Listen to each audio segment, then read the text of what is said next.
How's it going, people? It's Friday, the 16th of September. September is moving itself along because we all know winter is coming. And that's not even part of the joke here, folks. Winter is coming.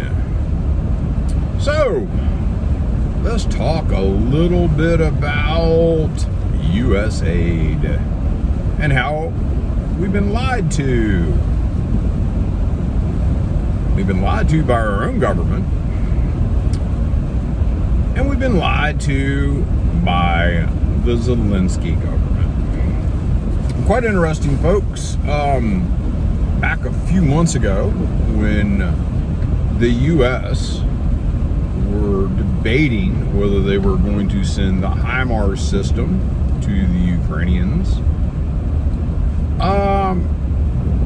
it came into the conversation that a lot of folks, a lot of American citizens, did not want to see longer range missiles. They didn't even want to see, to be honest, the HIMARS system given to the Ukrainians, because there was fear that the Ukrainians would use it to attack Russian territory and Russian civilians.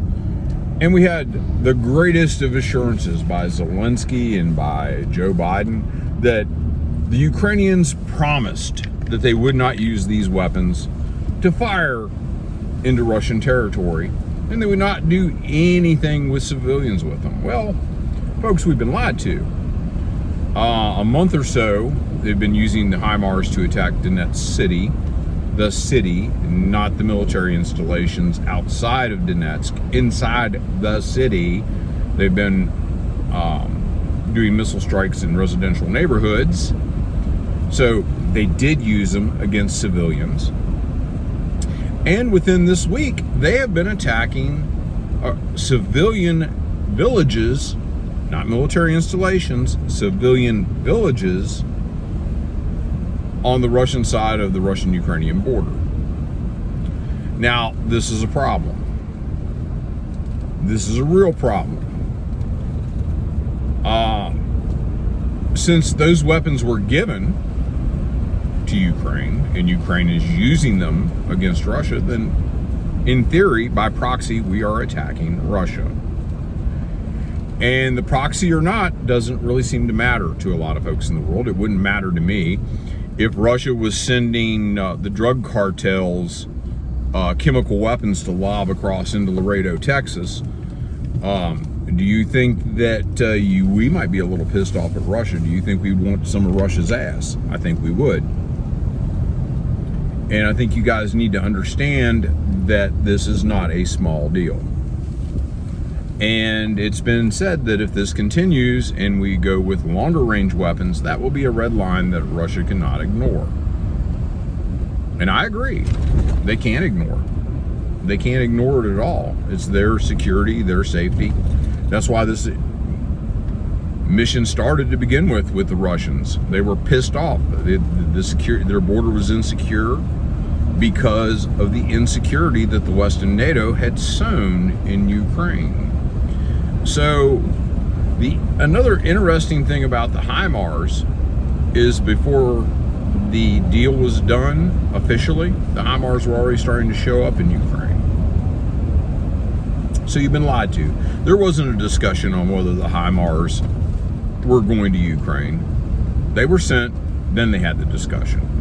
And at that point, there was no other way to deal with it. They're getting the HIMARS, so you better figure out how to justify it.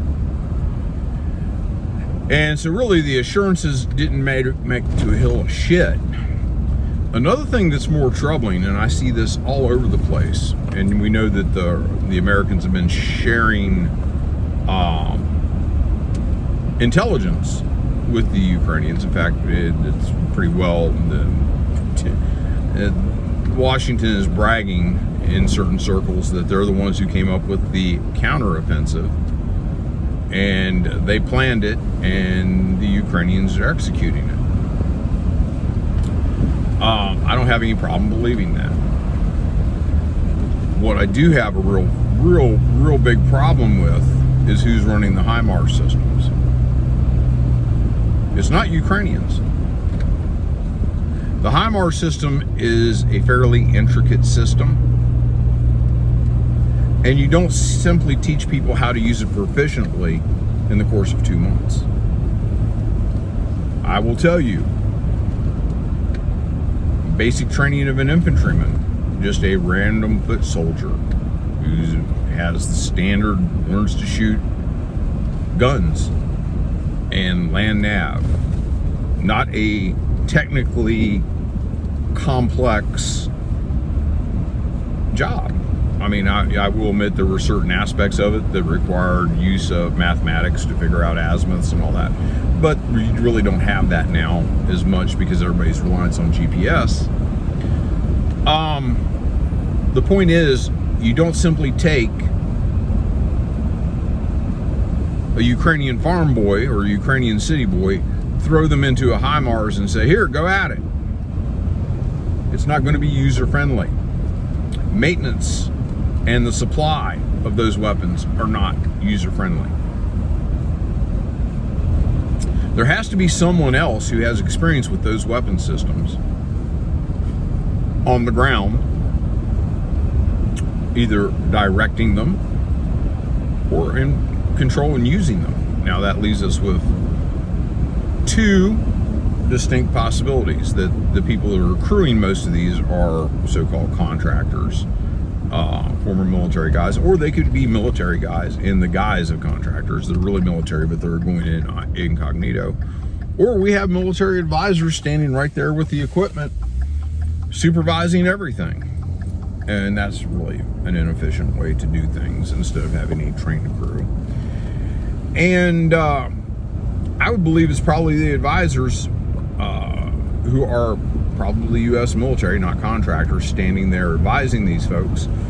And that would explain why some of these systems are being destroyed, because you can't be ringleader and do your job at the same time. You can't be ringmaster. You can't make sure the clowns are clanning right, but also keep your eye on what's going on over in the side with the trapeze artist. You're trying to herd cats if you've got a bunch of untrained people or very rudimentally trained people on these systems. You know, training is key in anything in the military. Training is key in life. Training is key in law enforcement. Training is key in security work. The more you train, the more proficient you become.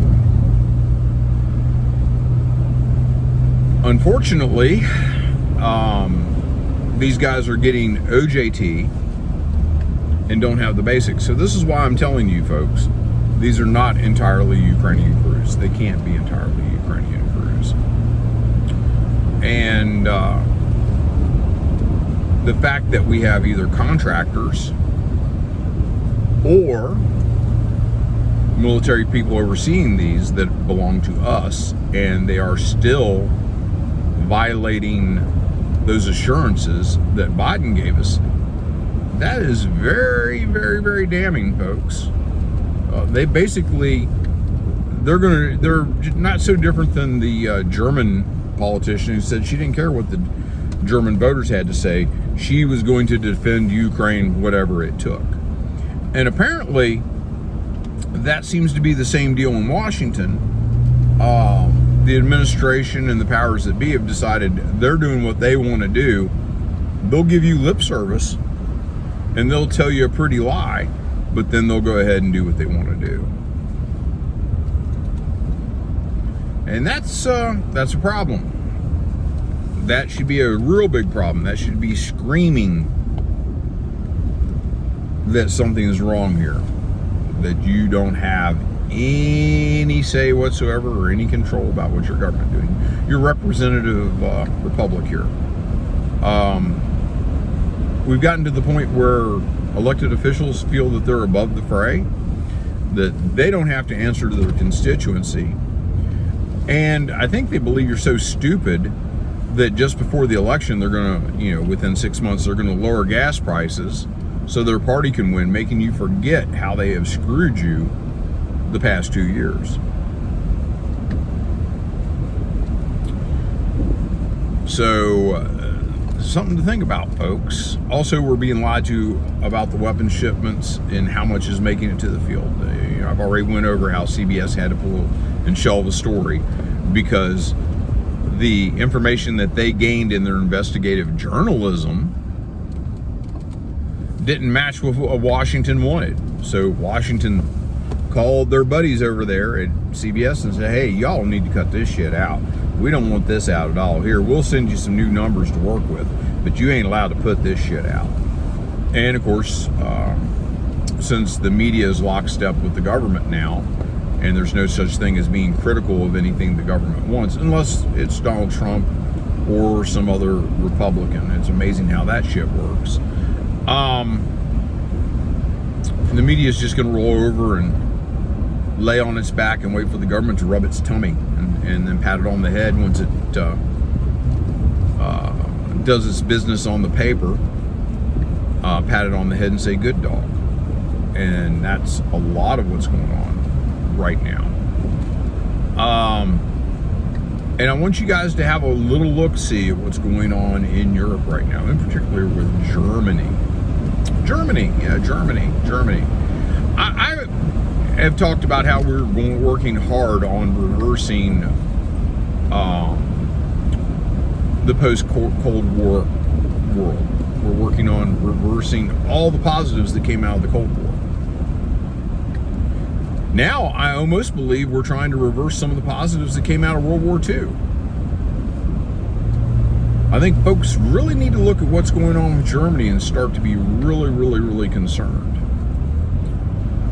When you got a socialist, Olaf Scholz, whatever the hell his name is, talking about increasing military production, that he has to rearm and remilitarize Germany, that he needs more centralized control over the state, and now they're going along nationalizing foreign countries within their foreign companies within their border, which they've just ordered this week. Some of the assets of Russian energy companies have now been nationalized, which is a pretty word for saying the government stole them. They took them over and they are making them serve their purpose. The Germans have nationalized several companies, including, I believe, the assets of Rosneft that were in Germany.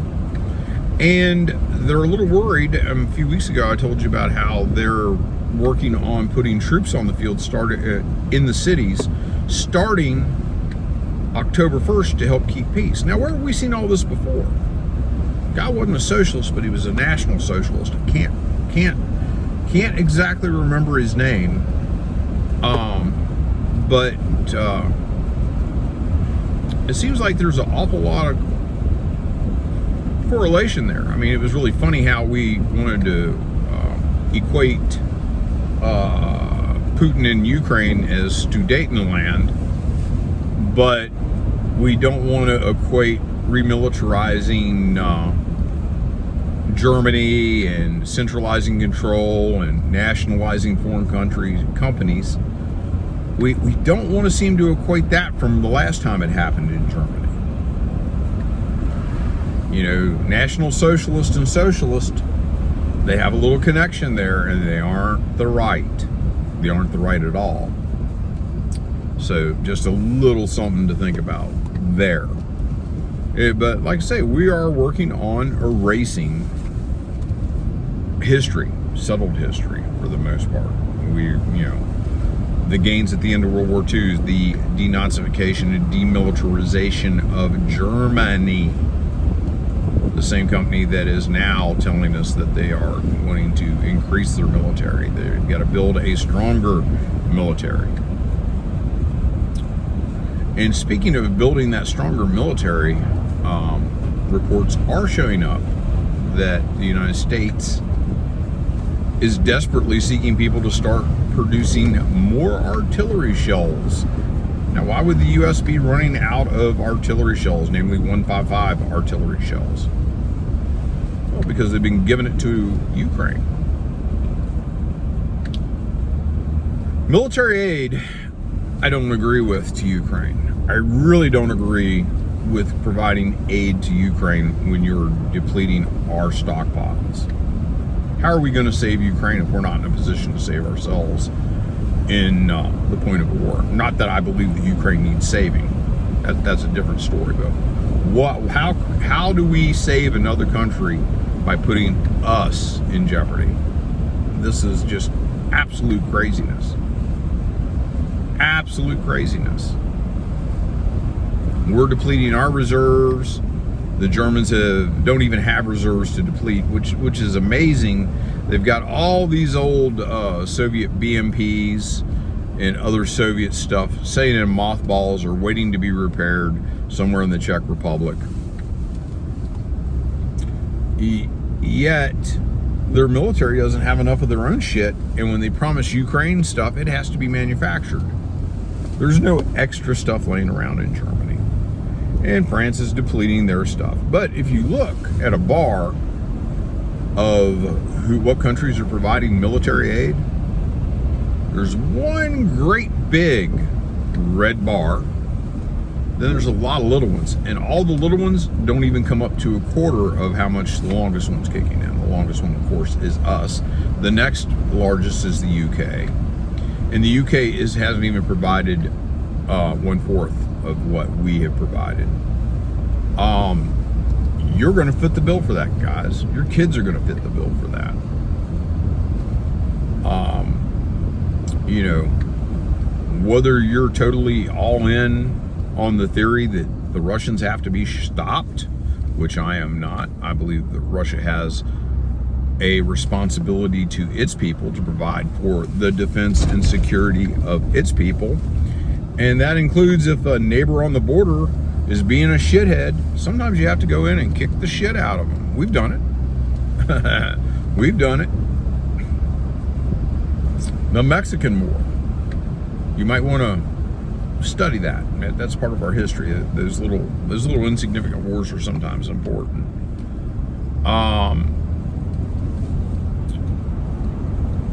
As far as annexing territory from wars, Texas, Puerto Rico, we took territorial control over the Philippines for a long time. That was another little nugget that we got from the Spanish-American War. So when you say that Russia shouldn't do this, maybe we might want to smell ourselves, folks. Maybe we might want to see what we've done. It's all great if you live in a bubble and you don't pay attention. But when you remember and when you see that this is hypocrisy, one of the things you're most highly irritated about is hypocrisy. You don't build your honor on hypocrisy. And right now, I would have to say the United States, we're pretty well flagging in being an honorable country. We like to subvert and use subterfuge. We like to say one thing and do another. Dude, I love this country. I just have no damn use for the government anymore. No damn use. We always used to joke, I'm from the government, I'm here to help. Well, number one, you lie, so you're probably from the government, but you ain't here to help.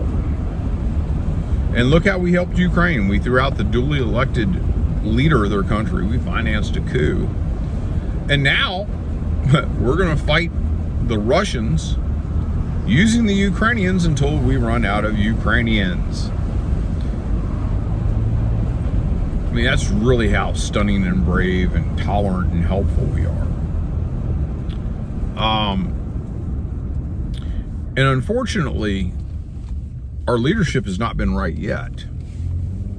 They keep picking Putin, and they haven't been right yet. Oh, he's going to do this, he's going to do that. No, he does things when he's ready to do them and for a reason that he needs to.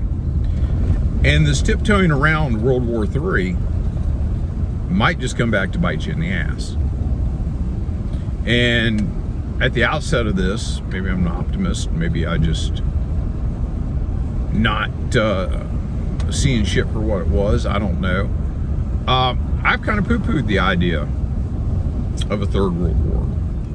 I had suspected that our leadership, the leadership of other nations, had kind of learned that the whole mutually assured destruction thing was probably a deal breaker when it comes to a third world war or a nuclear war. Now, just because we have a third world war doesn't mean that it's going to go nuclear until a nuclear power has its back against the wall. And that changes everything. It's a lot like Zelensky and his army now. They've got their back against the wall and they're panicking and they'll grasp at anything. Well, I guarantee you, if Zelensky had nuclear weapons, he would use them. Zelensky is the same guy who his government has been shelling a nuclear power plant now going on a month. Why? Because it benefits him. And if he thought that launching a nuclear weapon would somehow get him some sort of an advantage, he would do it, no matter the cost. You know, the same as they've been shelling Zaporozhye nuclear power plant. Dude, the wind blows north. It's going to blow over the Ukrainian territory. Yeah, but eventually it'll get Europe, and then we'll have Putin. Really? Eventually it'll blow into Europe. So you don't care how many of your people you got to poison with radioactive toxic bullshit. You don't even care that you think that they're on Ukrainian land. Well, aren't those Ukrainians that live around the nuclear power plant? It's really interesting. You don't care anything about the people you've left in those areas. It just goes to show you, folks, when I try to tell you that a lot of these areas are people who are pro-Russian and welcome the liberation. The fact that Zelensky and his military are just willing to kill them. And not that he has a whole lot of greater concern for the guys in the territory that he does control. Because as I said, a radioactive cloud from a destroyed nuclear power plant would go north over top of his army and his areas that he controls. But he just doesn't care. He doesn't care. He's the one who's nuts here.